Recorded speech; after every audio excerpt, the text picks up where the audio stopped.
Sahabat, hikmah di balik kisah. Membuat olahan dari jahe merah jadi kegiatan sehari-hari kelompok ibu rumah tangga di Kelurahan Tegal Kamulyan, Cilacap, Jawa Tengah. Sejak tahun 2019, kelompok usaha mandiri Kemiren Asri ini membuat minuman siap saji serbuk dan permen jahe merah. Hasilnya, olahan jahe merah diserbu peminat dari seluruh penjuru Nusantara, bahkan luar negeri. Pasalnya, para ibu kreatif ini memasarkan produk mereka melalui media sosial. Semakin banyaknya pesanan membuat kebutuhan jahe merah tidak dapat dipenuhi dari kebun sendiri. Akhirnya, karena bisa sampai setengah kuintal kebutuhan jahe merahnya, ibu-ibu ini membeli secara online. Banyaknya orang yang mencari minuman penguat imun di masa pandemi datangkan berkah tersendiri bagi kelompok ibu-ibu ini. Karena produknya disukai konsumen. Dari usaha olahan jahe merah ini, omset puluhan juta rupiah per bulan dihasilkan. Kerja keras mereka pun dapat dirasakan bersama yang dapat menjadi mata pencaharian baru di masa sulit seperti ini. Ya Pak Ustadz, ini kan jahe adalah salah satu rempah yang memiliki sejuta khasiat gitu ya, manfaat. Bahkan di hadis juga disebutkan bahwa jahe ini juga disajikan di surga gitu. Iya. Benar nih Pak Ustadz? Betul. Memang di dalam salah satu ayat di surah Al-Insan dikatakan minuman penghuni surga itu adalah minuman yang dicampur dengan jahe. Artinya ada apa di balik jahe? Bukan di balik udang lagi nih, iya kan? Di balik batu ya. Ada udang di balik batu. Ini ada khasiat di balik jahe. Jadi agama Islam ini agama yang selalu menghargai, berusaha untuk menghargai penciptaan Allah.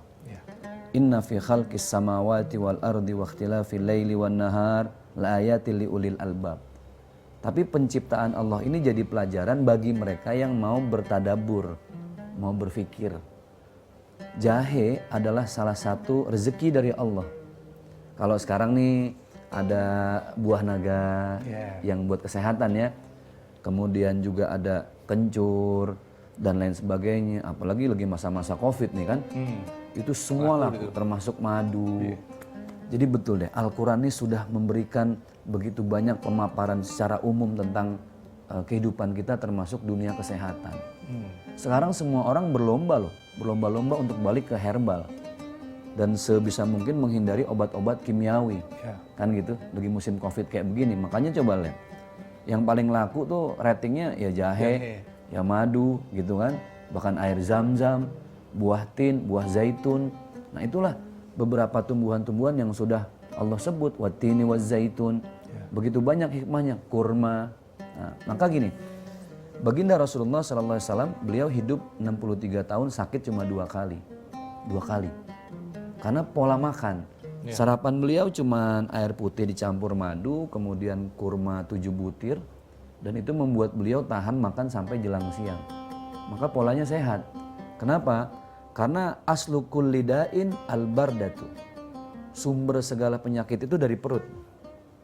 Berasal dari perut ya.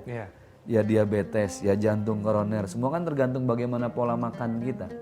Kita makan obat banyak masih muda, udah sakit. Tapi kalau nggak dirubah pola makannya tetap dekat sama penyakit. Makanya Rasulullah beliau ketika diberi hadiah, ini kisah-kisah hikmah ya.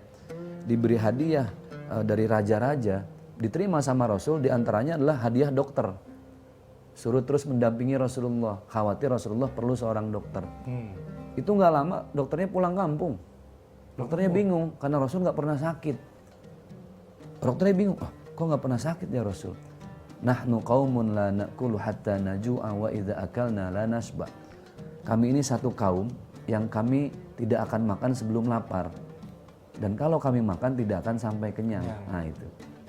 Tapi ketika ada sakit, Al-Quran sudah memberikan jawaban-jawabannya lewat tadi. Salah satunya jahe yang diolah, sekarang ada wedang jahe, ada jahe susu dan lain sebagainya.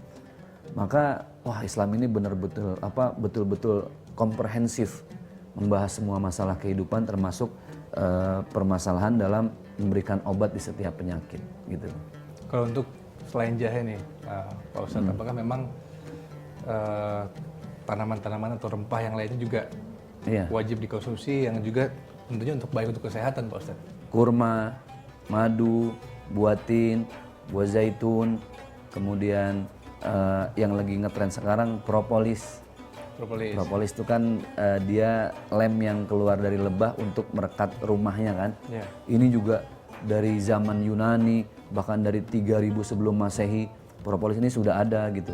Madu juga sudah dijadikan banyak obat, dan Allah sabdakan bahkan masalul mu'min kamatsalin nahal, orang muslim itu diibaratkan harus seperti nahal, dia seperti lebah. Lebah itu menghisap yang baik, mengeluarkan yang baik, yang dihisap saripati bunga, yang dikeluarkan madu. Begitulah orang muslim harusnya, sampai dijadikan tamsil, permisalan.